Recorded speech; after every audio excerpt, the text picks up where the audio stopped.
కరుంగలి అంటే ఏంటి? అసలు కరుంగలి ఎక్కడి నుంచి వస్తుంది? ఈ మధ్య మనం చూసుకుంటే పెద్ద పెద్ద సెలబ్రిటీస్ అందరూ లైక్ పవన్ కళ్యాణ్, ధనుష్, మోహన్ లాల్, నాని ఇలాంటి పెద్ద సెలబ్రిటీస్ అందరూ ఈ కరుంగలి మాలను వేసుకుంటున్నారు. అసలు కరుంగలి మాల 100 సంవత్సరాలు కలిగిన జమ్మి చెట్టు నుంచి తీసి తయారు చేస్తారంటే మీరు నమ్ముతారా?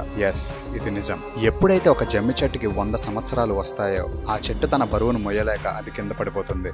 ఆ చెట్టు పడిపోయిన కొన్నాళ్ళకి చెట్టు సెంటర్ లో ఉన్న వుడ్ కరుంగాలుగా మారుతుంది. అటువంటి మహా అద్భుతమైన ఈ మాలను మెడలో వేసుకుంటే మన బాడీలో ఉన్న సహస్ర చక్రాలు యాక్టివేషన్ లోకి వస్తాయి. మీ ఎదుగుదల మీద ఎటువంటి చెడు దృష్టి ఉన్నా వెంటనే తొలగిపోతుంది. ఈ మాల వేసుకున్నప్పుడు మీరు చాలా నియమనిష్టలతో ఉండాలి. ఈ మధ్య మనం చూసుకుంటే ఈ మాలలు ఎక్కడ పడితే అక్కడ ఒరిజినల్ మాల అని చెప్పి డూప్లికేట్ మాలలు అమ్మేస్తున్నారు. ఇలా చాలా మంది మోసపోతున్నారు. నేను చాలా వెబ్సైట్స్ రీసెర్చ్ చేసిన తర్వాత ద హిందూ కల్చర్ అనే వెబ్సైట్ లో ఈ మాలను తీసుకున్నాను. ఎందుకంటే ఇది government and wood testing lab certified. మీకు కనుక ఈ మాల కావాలి అంటే లింక్ డిస్క్రిప్షన్ లో పెడతాను. You can directly message them. నేను చెప్తున్నా ఈ నెంబర్ కి కాంటాక్ట్ అవ్వండి. 8309026516. ఇలాంటి మరింకొన్ని ఇంట్రెస్టింగ్ అప్డేట్స్ కోసం అజశ్రీని ఫాలో కొట్టండి.